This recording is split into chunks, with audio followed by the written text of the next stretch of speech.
अस्सलाम वालेकुम नाज़रीन, आप देख रहे हैं जानिसार न्यूज़ मालेगांव। जानिसार न्यूज़ मालेगांव में आपका स्वागत है। नाज़रीन, चलिए आज की इस अहम खबर की तरफ हम आपको दिखाते हैं। बिस्मिल्लाहिर्रहमानिर्रहीम। नहमदुहु व नसल्ली अला रसूलिहिल करीम।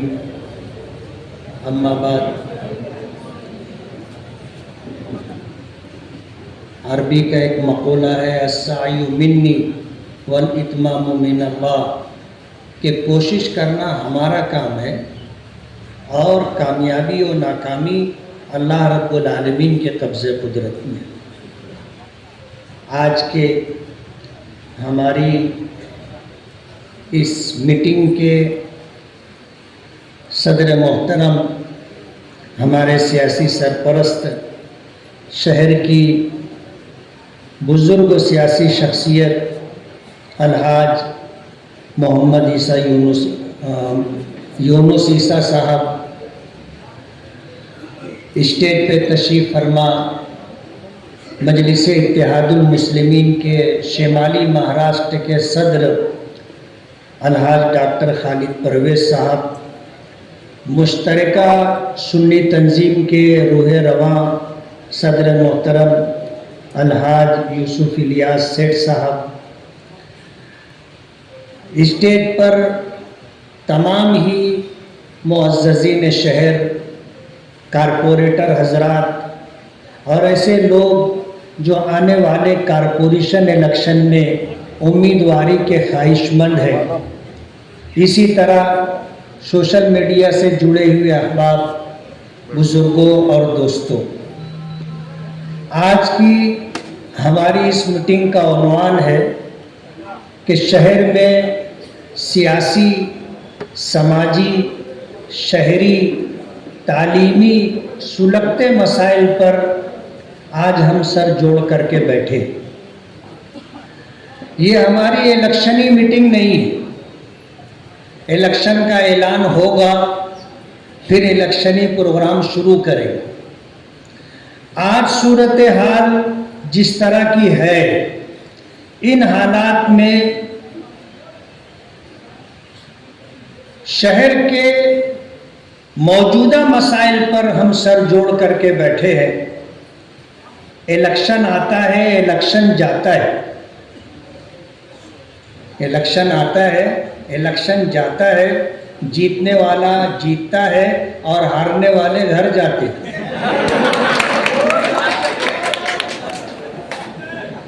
नींद आए ना आए ये उनका मसला है।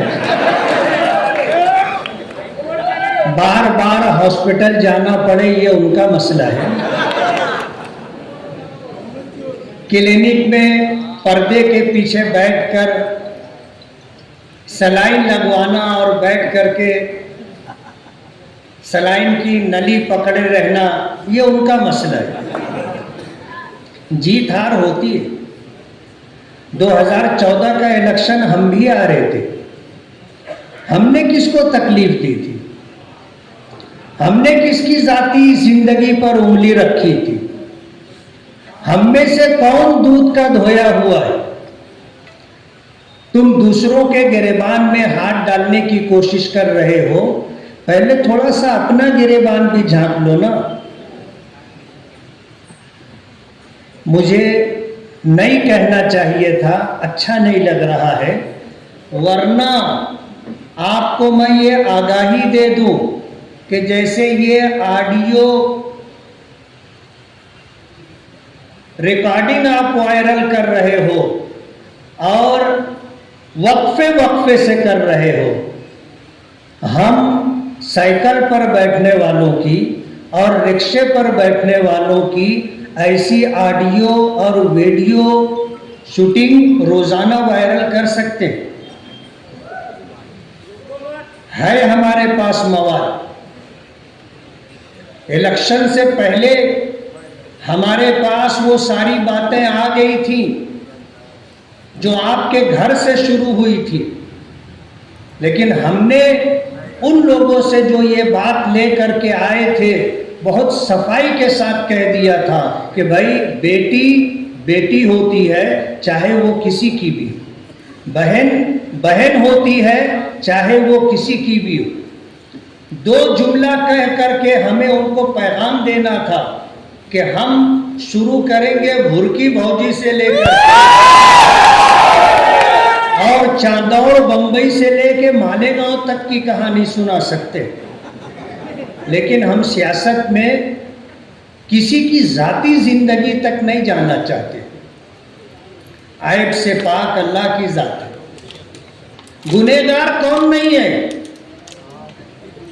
आप अपने सीने पर हाथ रख करके बताइए, आप दूध के धोए हुए हैं?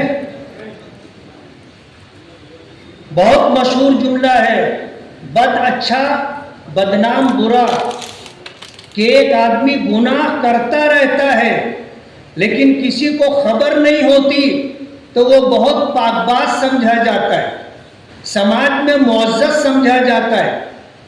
और किसी आदमी का अगर कोई ऐब जग जाहिर हो गया तो वो बदनाम हो जाता है। कहते हैं ना, बद अच्छा बदनाम बुरा, कि आदमी गुनाह करता रहा और लोगों में अच्छा रहा, और एक आदमी उसका कोई ऐब लोगों के दरमियान वायरल हो गया तो वो बदनाम हो गया, बुरा हो गया। आप बेखौफ मत रहो, तुम्हारे भी सैकड़ों करतूत हमारे पास हैं। आप इसको आगाही समझो या आप इसको हमारी शरई मजबूरी समझो कि हम नहीं कर रहे हैं, हमें पता है और हमारा ईमान और यकीन है सरकार दो आलम सल्लल्लाहु अलैहि वसल्लम की हदीस मुबारका पर कि अगर हम आपके ऐब को जाहिर करेंगे तो अल्लाह हमारे ऐब लोगों के दरमियान लेकर के आ जाए। तुम लाख छुपाना चाहोगे, ऐब छुपेगा नहीं।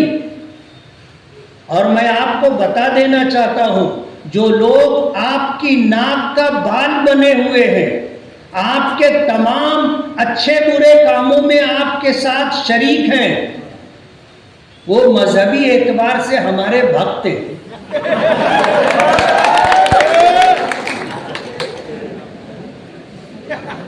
हमें सब बात बता देते हैं वो। अभी कलीम दिलावर साहब एक बात कहने लगे कि इलेक्शन हो गया था और पूरे शहर में जीत का जश्न मनाया जा रहा था, जुलूस निकाले जा रहे थे, हजारों लोग साथ साथ में बगैर परमिशन और एनओसी के घूम रहे थे, लाइटिंग शुरू कर दी गई थी और हरी झंडियां और झंडे लगाए जा रहे थे। हमारे मानने वाले, हमारे वोटर बहुत बेचैन थे। हमने उनको जमा किया और एक पैगाम दिया और हमने उन्हें अपना हिसाब बताया कि अगर आगरा रोड के उस तरफ हमें 20,000 वोट मिल गई तो हम जीत जाएंगे। अपने लोगों को हमने अपनी गणित बताई कि कहां से हमें कितना कितना वोट मिलना है। अगर शुरुआत हमारी, आगाज और इब्तिदा हमारा अगर 20,000 वोट आगरा रोड के उस पार मिल गई तो हम जीत जाएंगे। और मैं मुतमईन था, बहुत मुतमईन था। कलीम दिलावर साहब कहने लगे कि आपने जो मीटिंग ली थी मखसूस लोगों की, जो लोग काउंटिंग के लिए अंदर जाने वाले थे, जिनको काउंटिंग की जिम्मेदारी दी जाने वाली थी, हमने उनको बताया था कि क्या क्या हो सकता है, क्या क्या हो सकता है। मैंने बताया ना कि आपकी नाक के जो बाल हैं वो हमारे हैं। कहते ना साहिबुल बैत यादरा बीमा फी, घर में रहने वाला जानता है घर में क्या है। हमको भी पल पल की खबर रहती है ना। आपके साथ जो लोग हैं वो सब दिल से आपके साथ हैं, ऐसा नहीं है। आपने लोगों को लूटा है, आपने लोगों को मारा है, आपने लोगों से गैर कानूनी और गैर समाजी काम करवाए हैं और उनकी रिकॉर्डिंग ऑडियो और वीडियो और इस तरह उसके कागजात अपने कब्जे में रख के उनकी नाक में नकेल डाल करके अपने दरवाजे पर बांध करके रखा है, वो दिल से आपके साथ नहीं है। वो रहते हैं आपके साथ, जिंदाबाद मुर्दाबाद आपके साथ करते हैं और वोट हमको देते हैं। हमें पता है। आप बंबई जाते हो तो क्या करते हो? आपके साथ जो लोग जाते हैं वही लोग हमको बताते हैं ना। लेकिन हम किसी की जातियात पर नहीं जाना चाहते। आज जो बदले की सियासत की जा रही है, जो लोगों से इंतकाम लिया जा रहा है, ये औरतों का खेल है। मेरे पीछे, हमारे साथियों के पीछे बाकायदा औरतों की टीम लगाई गई है, जो हमको फोन करते हैं अलग अलग उन्वान से। और प्रोग्रामिंग ये है कि बात हमदर्दी से शुरू की जाती है, मजलूमाना हैसियत से शुरू की जाती है, बात आगे बढ़ा करके उसको दूसरा रूप दिया जाता है। रोज़ाना फ़ोन आता है। अल्लाह हमारा सिकंदर सलामत रखे।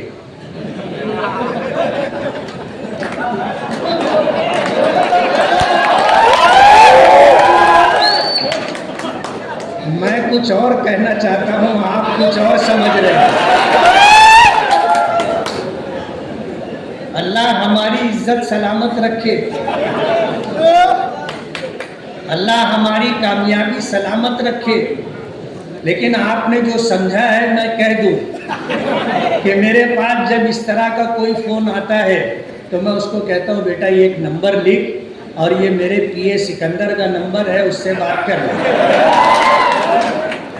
और सिकंदर को मैंने कह दिया कि मेरे पास इस तरह का फ़ोन आएगा, मैं तेरा नंबर दे दूंगा, तू मत फंस जाना,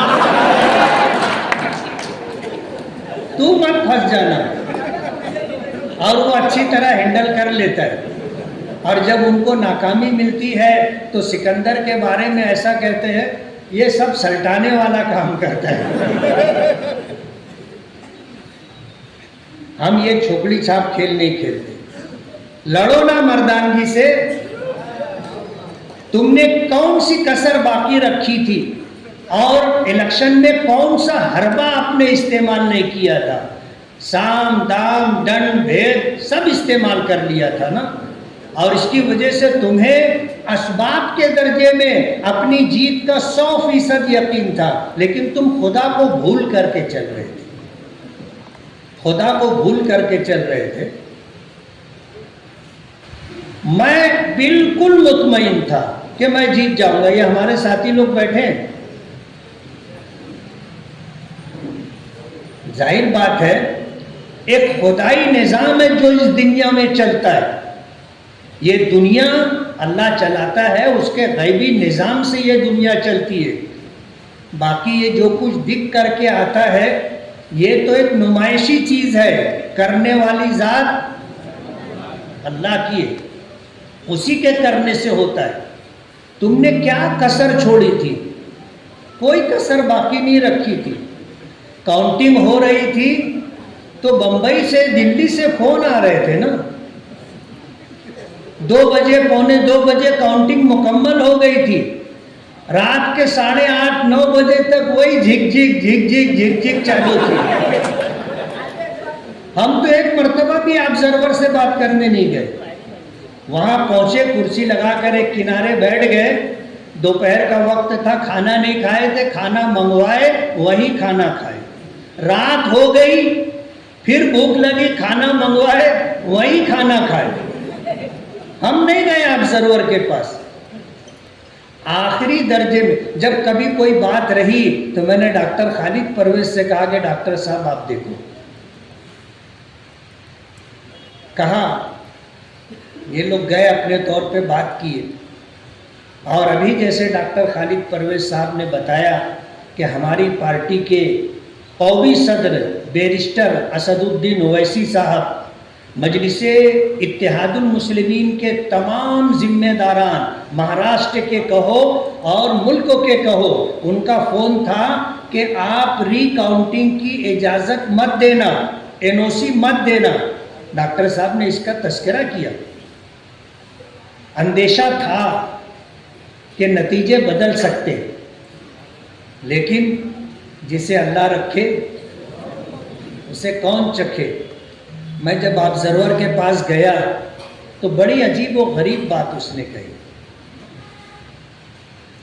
थोड़ा सा झुक करके उसने कहा कि मैं लोकतंत्र की हत्या नहीं होने दूंगा। और डॉक्टर साहब ने दूसरा जुमला बताया कि इंसाफ अगर हो रहा है तो इंसाफ दिखना भी चाहिए। उसने कुछ काम करवाया और वो काम हमने कर लिया। उसके बाद उसने मुझसे इजाज़त चाही और ये कहा कि मैं आपको शब्द देता हूँ कि न मशीन बदलेगी और न काउंटिंग में वोटों की गिनती में कोई फ़र्क आएगा, आप एनओसी दो। तमाम लोगों की मुखालफत के बाद भी मैंने एनओसी दे दी। और क्या हुआ आपने देखा। कहते हैं ना कि किस्मत की खूबी देखिए, टूटी कहाँ कमन, दो चार हाथ जब के लबे बाम रह गए। चढ़ते चढ़ते चढ़ते चढ़ते जब छत के करीब पहुंचे, हाथ बढ़ाए, रस्सी टूट गई और 162 फीट नीचे गिरे।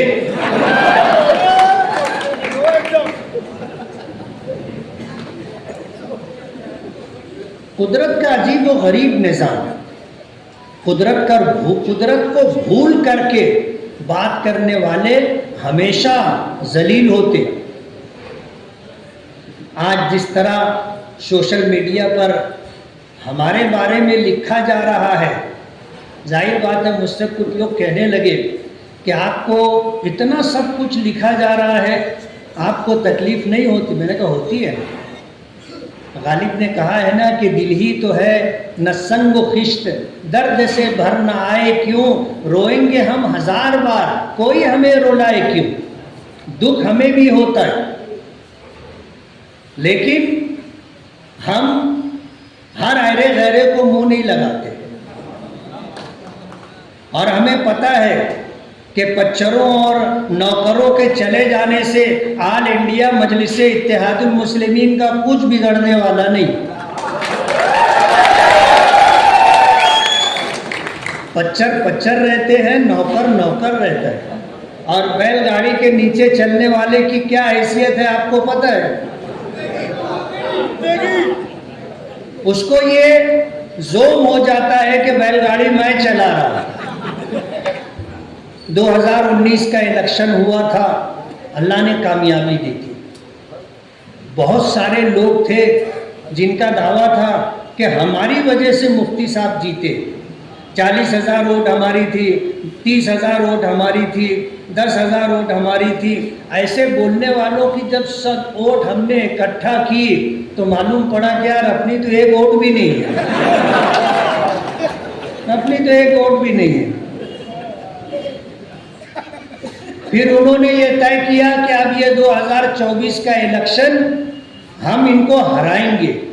हमने जिताया था 19 का इलेक्शन, हम 2024 का इलेक्शन हरवाएंगे, ये उनका दावा था। सारे जतन कर लिए, क्या मिला। मैंने अबू आसिम आज़मी साहब, हमारे अच्छे ताल्लुकात हैं, उनसे ये बात कही थी कि आप मुझे हराने के लिए आपने मालेगांव के अंदर प्रोग्राम बनाया है और जिनको आप उम्मीदवारी देना चाहते हो, मैं आपको ये बताना चाहता हूँ अगर uन्होंने 10,000 वोट ले लिया तो मैं आपके घर सलाम करने आऊँगा।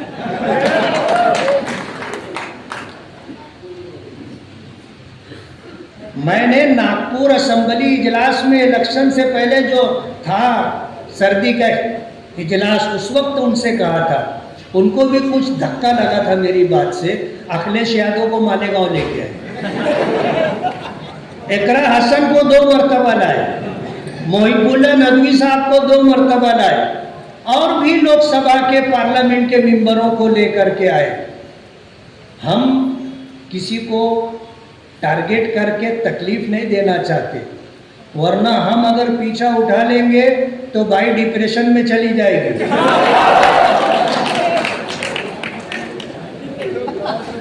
समझ रहे हो आप? बोले अगर हमको 1 लाख वोट मिलेगी और अगर 50,000 वोट मिली तो हम समझेंगे कि सियासी तौर पर हम हार गए। आप देख लो 10,000 वोट भी नहीं मिली, और जब से थोड़ा पर्दे से वो गायब भी है, पर्दे से गायब है। हम जातियात पर नहीं बात करना चाहते। आज शहर में जिस तरह का माहौल है, हर शहरी परेशान। अंडरग्राउंड ड्रेनेज की स्कीम लाई गई और मोटी मोटी रकम ले ली गई, और नदी के उस पार जहां पाइपलाइन डाली गई वहां पर मरम्मत भी कर दी गई, पेच वर्क भी कर दिया गया, और नदी के इस तरफ पूरे शहर को खंडर बना दिया गया। कोई सुनवाई नहीं है। बार बार कहने के बावजूद प्रशासक हो या कारपोरेशन के ऑफिसरान हो, उनकी भी जेब मोटी हो गई है। उनको ही मानने सुनने के लिए तैयार नहीं। शहर का एक एक फर्द परेशान। जुआ और सट्टा आम बात हो गई है। नशा और चीजों की खरीद फरोख्त का मालेगांव मरकज बन गया है। ट्रक से गांजा आता था और मालेगांव से अतराफ के जिलों तक पहुंचता था। हद हो गई, गुजरात तक मालेगांव से जाता था। कुत्ता गोली जितने बड़े पैमाने पर मालेगांव में सप्लाई की जा रही है, जानने वालों को पता है। हालात ऐसे हो गए, अब तो एमडी भी ला करके बेची जा रही है ना। और प्रशासन को पूरा पता है और खबर है। उनकी मिली भगत के बगैर, मेरी बात याद रखें, उनकी सरपरस्ती और मिली भगत के बगैर ये कुछ भी गैर कानूनी काम नहीं हो सकता। बड़े ऑफिसरान, शायद उनको मेरी बात बुरी लगे, उनका हाथ इसमें ना हो, लेकिन मैं उनको कहना चाहता हूं कि आपके हाथ के नीचे जो लोग हैं वो काली भेड़ हैं। वो लोग हफ्ता लेते हैं, मैं खुल करके कह रहा हूं, वो हफ्ता लेते हैं और जराइम पेशा लोगों की सरपरस्ती करते हैं। और कुछ आपके ऐसे लोग हैं जो इस खोटे धंधे में पार्टनर भी हैं। मैं समझ रहा हूं मेरी बात कहां तक जाएगी, और मैं चाहता हूं कि मेरी आवाज सरकार तक पहुंचे, वजीर आला तक पहुंचे। हम चाहेंगे, ये हमारा शहर है, ये हमारे अपने लोग हैं, यहाँ की भलाई हमारी भलाई है और यहाँ का नुकसान हमारा नुकसान है। ऑफिसरान आएंगे, अपना टाइम पीरियड पूरा करेंगे, चले जाएंगे। शहर अगर बिगड़ गया, शहर की सत्यानाशी हो गई तो हमारा नुकसान। हम बोलेंगे और खुल करके बोलेंगे। आज अंडरग्राउंड ड्रेनेज कंपनी जिस तरह भेदभाव कर रही है, नदी के उस पार रवैया कुछ और है और नदी के इस तरफ रवैया कुछ और है। इस सिलसिले में शहर वालों को बेदार होना पड़ेगा। जब इनका संदल उठाएंगे तब जाकर के इनको होश आएगा। आप हमको फोन करते हो, हम उनसे बात करते हैं, वो हमको आश्वासन दे देते हैं और कोई कार्रवाई नहीं होती। हम सबको, अभी जैसे डॉक्टर खालिद साहब ने कहा कि अब हमको रोड पर आना पड़ेगा, और अगर हम कुछ कर रहे हैं तो क्या हो रहा है ये लोगों को दिखना भी चाहिए।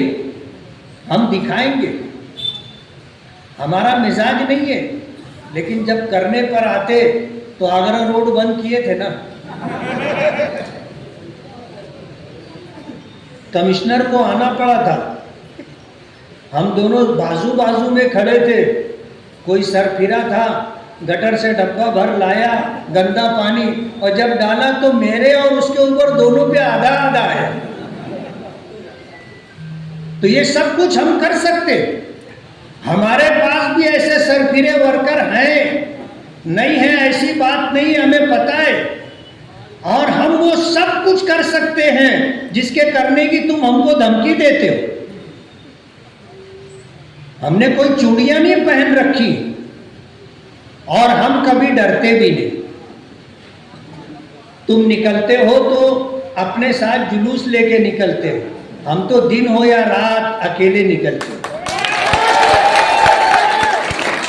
अकेले निकलते।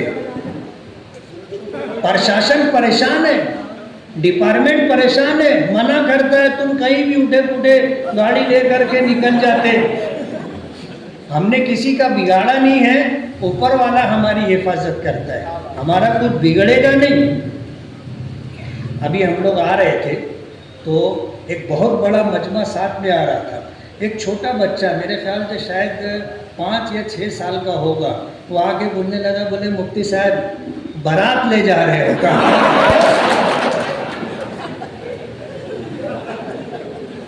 मैंने कहा बस बाराती समझ ले बेटा, नौशा बनेंगे हम इंशाअल्लाह, नौशा बनेंगे।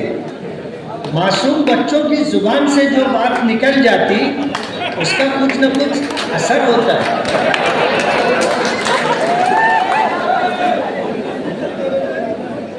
आने वाला वक्त हमारे लिए अच्छा रहेगा इंशाअल्लाह।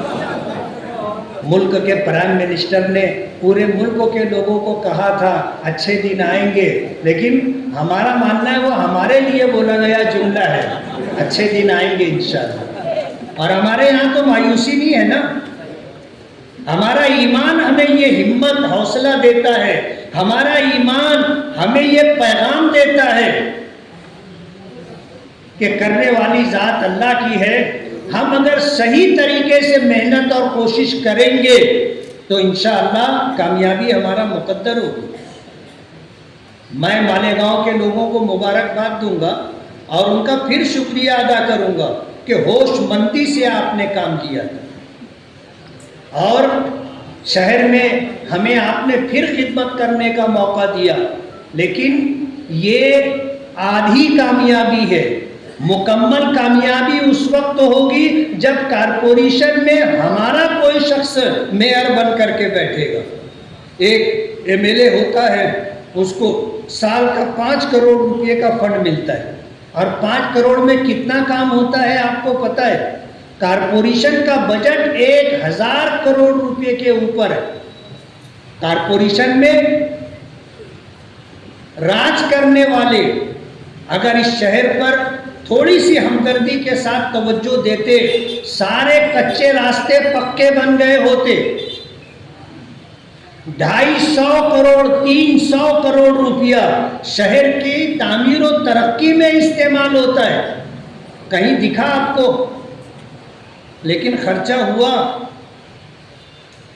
किसी की तिजोरी भर गई, शहर को कुछ नहीं मिला। आप हमारा पिछला साल कोविड के 2-2.5 साल निकाल दो, पूरे शहर में तामीर के नाम पर हमने आरसीसी रोड की बुनियाद डाली। आज पूरे शहर में आप देख लो पक्की रोड है। हमने टारगेट किया था कि जो रास्ता सटाना से मालेगांव आए आरसीसी होना चाहिए, कुसुम्बा से मालेगांव आए पक्का रोड होना चाहिए, आगरा रोड से मालेगांव आए पक्का होना चाहिए, हाईवे से मशरिकी इकबाल रोड आरसीसी होना चाहिए, सवन गांव से मालेगांव आने वाला रोड पक्का होना चाहिए, और खानका अशरफिया की तरफ हाईवे से आने वाला मासूम शाह कुट्टी की तरफ जो रोड है वो पक्का होना चाहिए, गिरना रोड से मालेगांव आने वाला रोड पक्का होना चाहिए है। जो दो चार काम रह गया है वो भी शुरू हो गया है। मशरिकी इकबाल रोड का काम भी पूरा हो रहा है और मासूम शाह कुट्टी से लेकर के हाईवे तक जाने वाला रोड भी काम चालू हो गया है। उसके अलावा 50 रोड शहर में बन गए। कितने महल्लों में हमने रोड रास्ते गटर के काम किए, पूरा पूरा मोहल्ला हमने बना दिया। कुछ लोग कहने लगे कि आप हमारा मोहल्ला गोद ले लो। मैंने ले लेंगे ना, थोड़ा ये गोद मजबूत होने दो, गोद ले लेंगे। पूरा मोहल्ला मोहल्ला संवार करके देंगे। कारपोरेशन में आप हमें पहुंचाइए 250 करोड़ रुपया जो सालाना शहर की तामीर और तरक्की के लिए इस्तेमाल होता है, ईमानदारी से अगर वो इस्तेमाल हो गया शहर की दलिद्री दूर हो जाएगी। और ये मैं कोई हवाई बात नहीं कर रहा हूँ। आप कारपोरेशन का बजट देखिए, तनख्वाह में कितना पैसा जाता है, ज़रूरियात पर कितना पैसा जाता है, और शहर की तामीर और तरक्की, रोड गटर और इसी तरह लाइट, हेल्थ, तालीम, इस पर कितना पैसा जाता है। आप देखिए बजट तो आपको मालूम पड़ेगा। मेरी बात कोई हवाई बात नहीं है। मैं जो कुछ कह रहा हूँ बहुत सोच समझ करके कह रहा हूँ और आप तक ये बात मैं पहुँचाना चाहता हूँ। अगर 30 साल आपने कारपोरेशन में राज किया और फिर भी शहर जहाँ था वहीं रहा और मजीद 2 मुसीबत आप लेकर के आ गए, एक अंडरग्राउंड ड्रेनेज के नाम से और एक प्राइवेट बिजली कंपनी के नाम से। ये हमारे यूसुफ सेठ बैठे हुए, मैं इनको बोल रहा था प्राइवेट बिजली मत आने दो, मान नहीं रहे थे।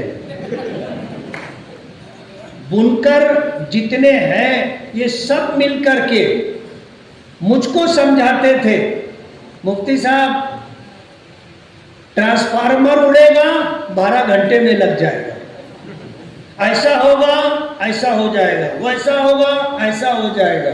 मैंने कहा देखो प्राइवेट बिजली कंपनी को आप मत दो, मगर नहीं माने।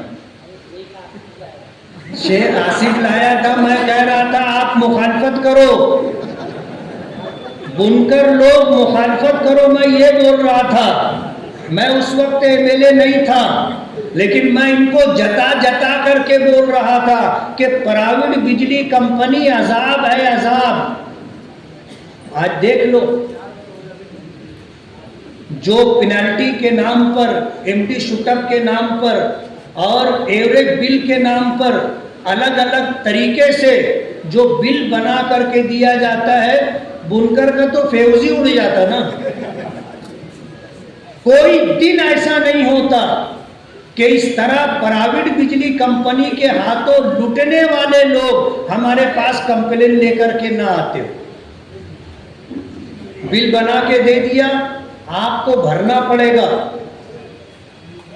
आज आप थोड़ा सा मुखालफत किए, आप गए, उनके गुर्गे आपके कारखाने के आसपास घूमते रहते हैं, फौरन खबर दे देते कि सेठ नहीं है। वो लोग धड़ से गाड़ी लेकर के आते और मीटर कट करके सर्विस लपेट करके लेकर के चले जाते। ये हमारे सोशल मीडिया के शहजाद भी बैठे हुए और ये मुजाहिद भी, ये उसी कंपनी में काम किए हुए हैं। और जो बात मैं बोल रहा हूँ गलत नहीं बोल रहा हूँ। मार्च के नाम पर कारखानेदारों के साथ जो सुलूक किया वो किया, अभी फिर वही सिलसिला जारी है ना। एक एक दिन में 10-10, 20-20 लोगों के मीटर कार्ड जमा करके लेके जा रहे हैं। कितने लोगों के कारखाने 5-5 साल से बंद हैं, 4-4 साल से बंद हैं, उनके पास बिल भरने के लिए पैसा नहीं है और जब तक पूरा बिल भरेंगे नहीं वहां तक कारखाना चालू नहीं होगा। परसों एक आदमी मेरे पास आया और इस सिलसिले में बात किया, तो मैंने कहा कि यार बिल भर दे, अब क्या कर सकते हैं।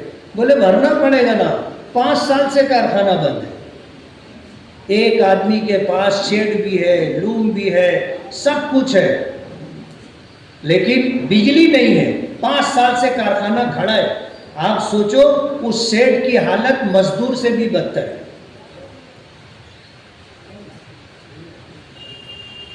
बिजली कंपनी आप लाए थे, आपने अपने लोगों को वहां लगाया और मालेगांव के लोगों को लगाया।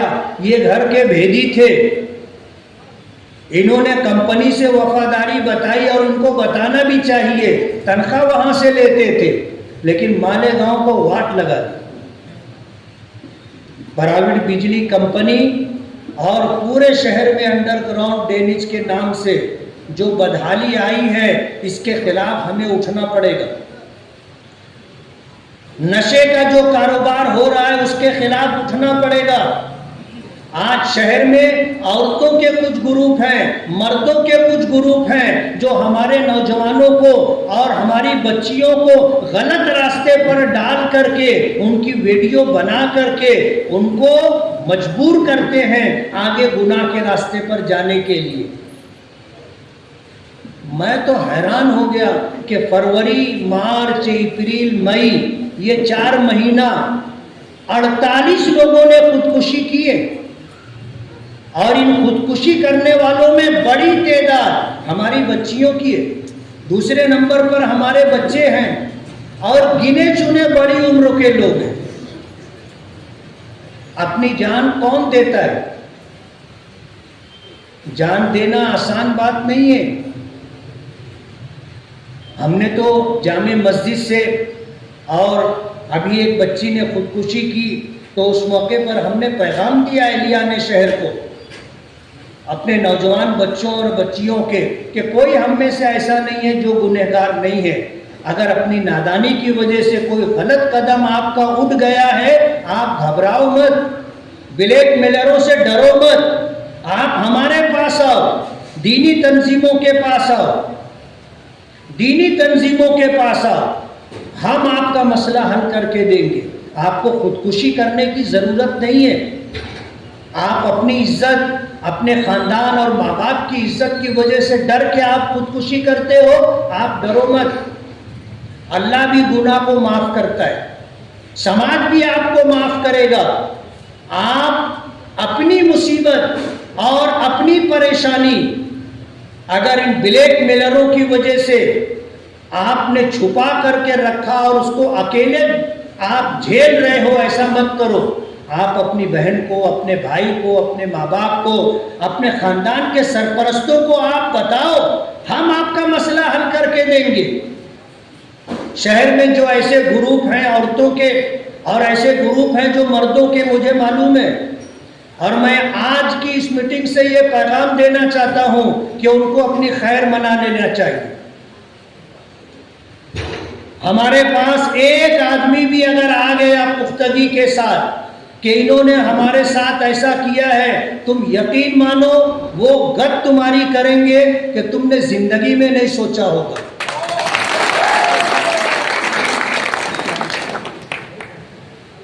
प्रशासन से भी मैं कहना चाहता हूं कि कोई भी आए और झूठी कंप्लेन दे, आप फट से लिख लेते हैं, हमें पता है आपने क्यों लिखा है। कहते हैं ना, पैसे में बहुत ताकत होती है। वो अरबी का एक शायर है, उसने कहा है कि वह हक़ मौला अब्दाअतहु फितरतहु लौलत तुक़ा लकुन तो जल्लत कुदरतहु।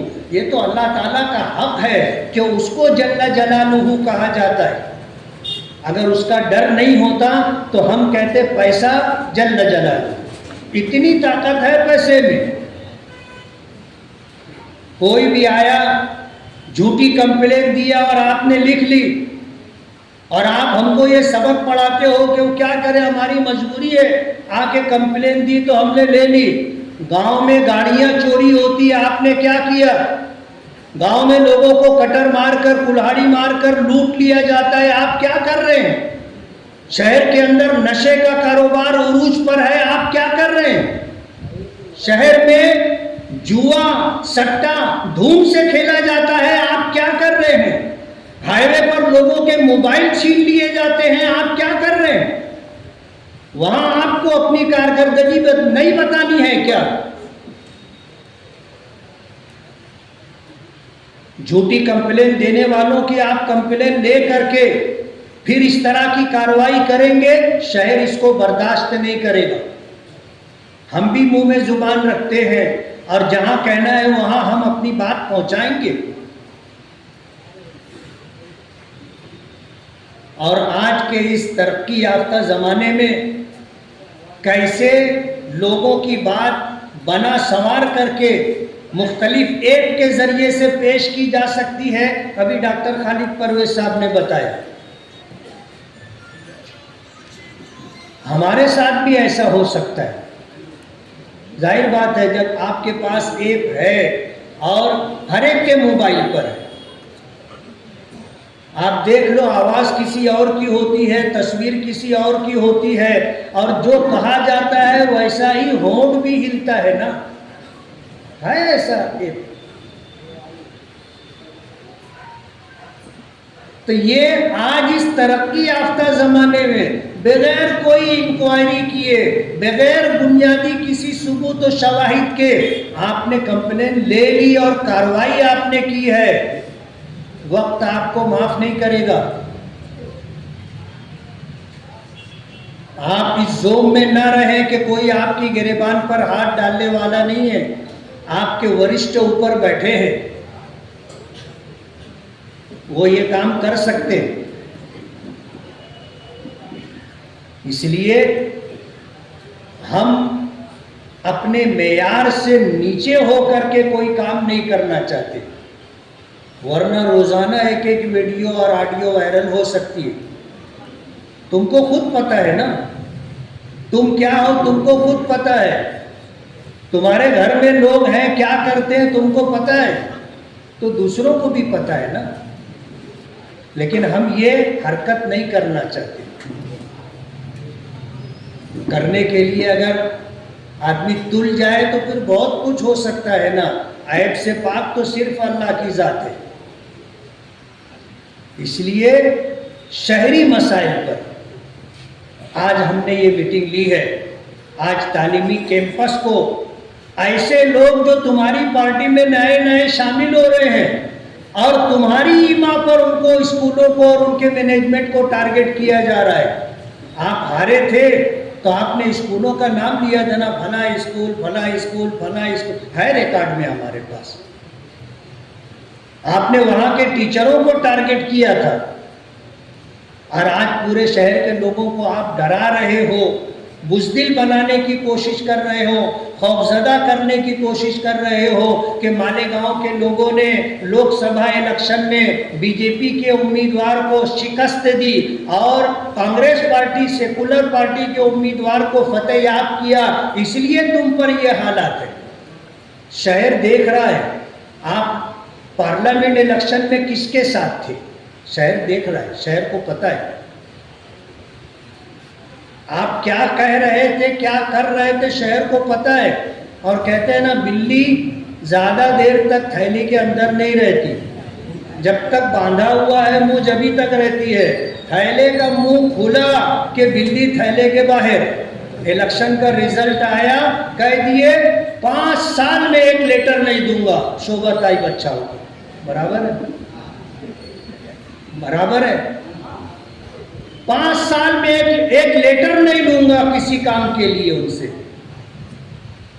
और साइकिल वालों की ऑफिस पर जब शोभाताई बच्चाओ गई तो उन लोगों ने दरवाजा बंद कर लिया, अंदर नहीं आने दिया।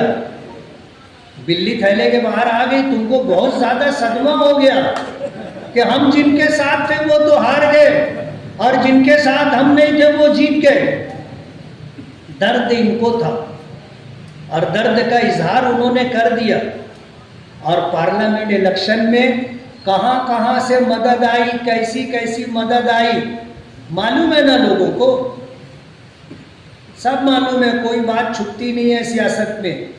सियासत में आज आपका हमारा इख्तिलाफ है तो आपकी बात, आपके बड़ों की बात शायद आज मालूम ना पड़े, लेकिन कल जब हम आपसे हाथ मिला लेंगे तो सब आप ही बता दोगे ना हमको, सब आप बता दोगे। इसीलिए बहुत चलता जुमला है कि सियासत में ना कोई किसी का हमेशा दोस्त रहता है और ना किसी का हमेशा दुश्मन रहता है। कोई बात सियासत में छुपती नहीं है। बीजेपी के उम्मीदवार से आपने किस होटल में, कहां, किस वक्त बैठ करके बातचीत की थी, मालेगांव के लोगों ने देख लिया ना,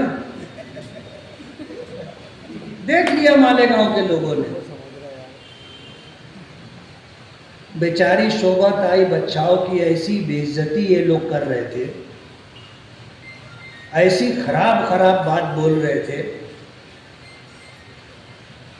हमें भी मालूम है, आपको भी पता होगा,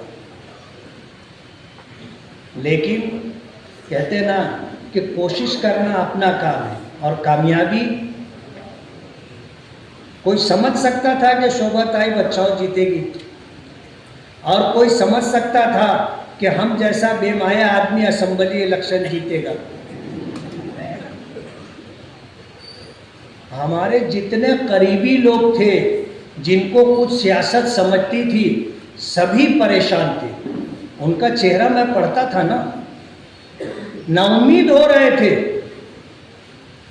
और फिर ऐसा हुआ कि मैं बीमार भी हो गया, 8 दिन फील्ड से गायब। हमें पता है हमारे कितने करीबी लोग हैं जिनके घर रात के अंधेरे में 5-5 लाख रुपया पहुंचाया गया, पता है हमको। और क्यों पता है? देने वालों ने बताया ना हमको, देने वालों ने बताया कि कहां कहां पैसा हमने पहुंचाया है।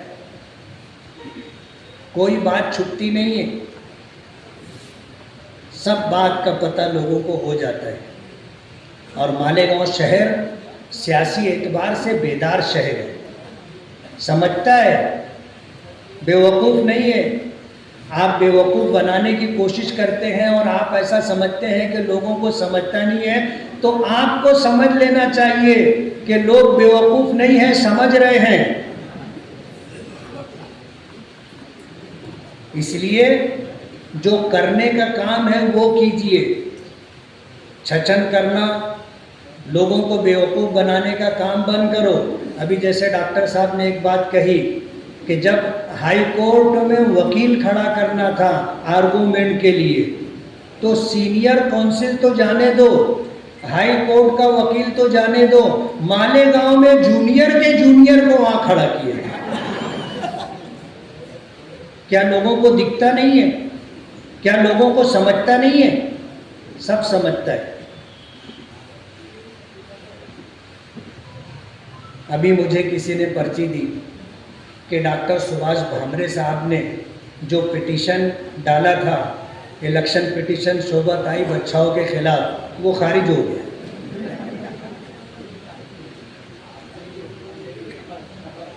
समझ रहे हो?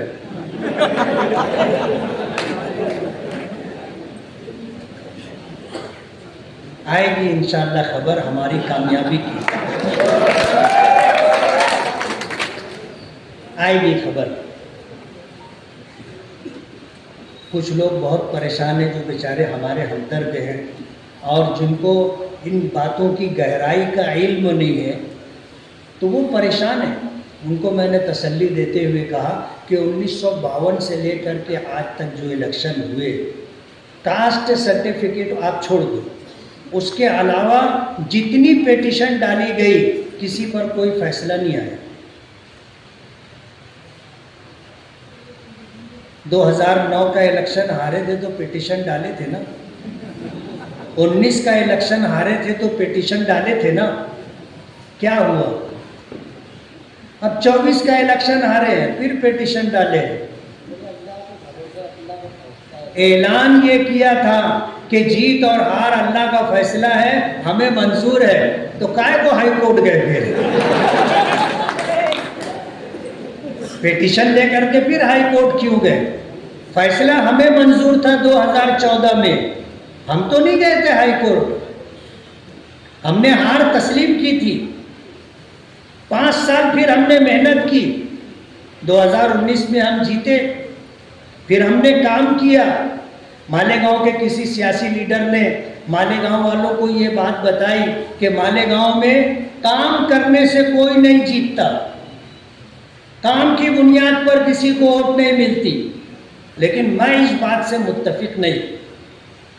मालेगांव शहर में हमने काम किया, लोगों ने देखा, आज लोग कहते हैं कि पूरे शहर में जितना काम हमारे टाइम हुआ है किसी एमएलए के दौर में नहीं हुआ।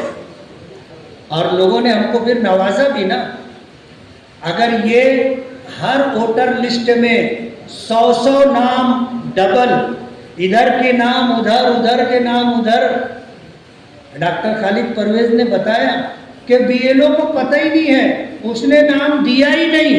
रेवेन्यू डिपार्टमेंट में इलेक्शन कमीशन ऑफिस में बैठ करके नाम बढ़ा दिया गया।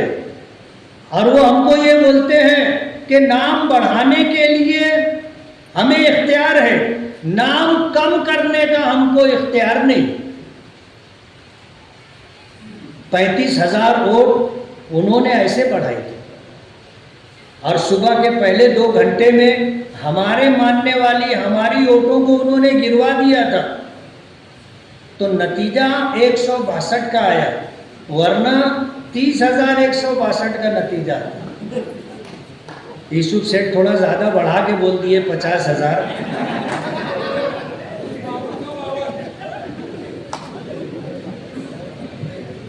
बस मैं अपनी आखिरी बात कहना चाहता हूँ,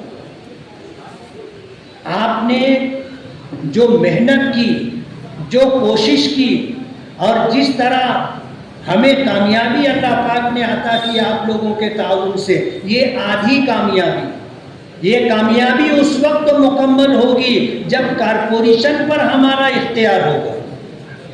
फिर शहर के अंदर इंशाअल्लाह आप देखोगे कैसे काम होता है। यूनुस दादा से मैं पहले ही पूछ लिया, आप तकरीर करोगे क्या? तो नहीं बोल दिए, इसलिए उनके हिस्से की बात भी मैं ही कर ले रहा हूँ। अगरचे उनके जैसी बात नहीं होगी मेरी, इसलिए कि तजुर्बा बहुत बड़ी चीज़ होती है। तजुर्बा, उनके पास जो तजुर्बा है वो मेरे पास नहीं है, लेकिन उनका वक्त मैं ले रहा हूँ। तो जो कामयाबी हमें मिली है ये आधी कामयाबी है। और कल तक जो लोग अब आज जिनके साथ पेक्ट कर लिया उनको चैंपियन चोर बोलते थे, आज उनके साथ जुड़ गए। किसी ने मुझको एक पर्ची दी और उसमें ये बताया, बोले तोड़ी बाज और चैंपियन चोर एक हो गए। आज चैंपियन चोर का नाम हमने नहीं दिया था उनको, उन्हीं लोगों ने दिया था। और उनको चोर बोलने वाले, उनको तोड़ी बाज बोलने वाले हम नहीं थे, मरहूम शेख रशीद साहब थे। कारपोरेशन की मीटिंग चल रही थी, मीटिंग के अंदर शेख रशीद साहब बोल रहे थे, चुप बैठ चोर, चोर चुप बैठ, वो बोल रहे थे। और उन्होंने ये बात कही कि आगरा रोड बस स्टेशन के पास स्काई वॉक बनने वाला था, तो उसमें इन्होंने 25 लाख की तोड़ी की थी। सलीम अनवर, क्या नाम है उनका, लतीफ अनवर से 25 लाख की तोड़ी। हमने नहीं ये बात कही, मरहूम शेख रशीद साहब ने ये बात कही। और उनको पता था लतीफ अनवर और वो दोनों बहुत करीबी है। तो इनको चैंपियन चोर बोलने वाले, इनको चोर बोलने वाले, इनको तोड़ीबाज बोलने वाले हम लोग नहीं है। ये आपस में ही एक दूसरे को बोलते रहे और अब इन लोगों ने साजबाज कर ली। कहते ना, अभी यूसुफ सेठ बोल रहे चोर चोर मौसेरे भाई, चोर चोर मौसेरे भाई। तो मालेगांव की आवाम को समझ लेना चाहिए, अगर आप अपने बच्चों का मुस्तकबिल और उनका भविष्य अगर उज्जवल और रोशन करना चाहते हैं तो आपको अपनी जिम्मेदारी निभानी होगी। आपको ऐसे उम्मीदवार कारपोरेशन में चुनकर देना होगा जो शहर का काम करे। आपके वार्ड में साफ सफाई होना चाहिए, आपके वार्ड में काम होना चाहिए, ऐसा आदमी आप चुन करके दो। हम ये नहीं कहते कि हम दूध से धुले हुए आदमी को उम्मीदवारी दे दें, मिलेगा नहीं ना, ऐसे लोग मिलेंगे ही नहीं। लेकिन हम कोशिश करेंगे कि आपको बेहतर से बेहतर उम्मीदवार दे, और हम निगरानी करेंगे, हम कोशिश करेंगे कि उनसे काम करवाएं। शहर का भला होना चाहिए। हमें जो शहर मिला है कैसा था ऐसा हमारे बच्चों के पास नहीं जाना चाहिए। हमारे बच्चों के पास एक अच्छा शहर जाना चाहिए जिसमें रोड भी हो, गटर भी हो, पीने के पानी की सहूलत भी हो, लाइट भी हो, और हेल्थ और सेहत का इंतज़ाम भी हो, और उनके लिए जो है एजुकेशन और तालीम का अच्छा इंतज़ाम भी हो। हम करेंगे तो होगा, हम नहीं करेंगे तो नहीं होगा। आप अगर किसी वोट देने के लिए 500 रुपया ले लिया, आप अगर 5 साल के अय्याम पर उसे बांटोगे तो एक दिन का जो है शायद 27 या 28 पैसा बनता है। और अगर 1000 रुपया एक वोट का आपने लिया तो एक दिन का आपके हिस्से में 55 पैसा आएगा, और आप अपने पूरे शहर को उनके सुपुर्द कर रहे हैं। कारपोरेशन का पूरा खजाना उनके हाथ में दे रहे हैं। आप देख लो कि वो एमएलए थे तो उनके घर के बच्चे क्या कर रहे हैं, थोड़ा सा जायजा लो आप। मैं एमएलए हूं, मेरे भी 2 बेटे हैं ना। आपने देखा कहीं दादागिरी करते हुए, कहीं लूटपाट करते हुए, किसी का पैसा खाते हुए, किसी की जमीन पर कब्जा करते हुए, किसी की जमीन को हड़प करते हुए, किसी की बहन बेटी की आबरू पर हाथ डालते हुए देखा? हम भी एमएलए हैं, हमारे भी बच्चे हैं, लेकिन ये तो हमने नहीं किया ना। मेरे बच्चों को मैंने बिठा करके ये बात कही अलग अलग, ये देखो अभी ये अपने पीछे ये मुसीबत ला रहे हैं, औरतों वाली मुसीबत, ऑडियो के रिकॉर्डिंग और वीडियो रिकॉर्डिंग। मौला तुम लोग एकदम सतर्क रहना है, एकदम होशियार रहना। खुदा न खास्ता नादानी में या जज्बात में एक गलत कदम उठा तो अपने पास होने के लिए सिवाय इज्जत के कुछ नहीं। ये दिन नहीं आना चाहिए। घर में बिठा करके समझा करके उनको ये बात बता दी, और ये भी बता दिया कि औरतों का कोई मसला आए तुम बोलो मेरे अब्बा से बात करो, और मैं बोलता था सिकंदर से बात करो।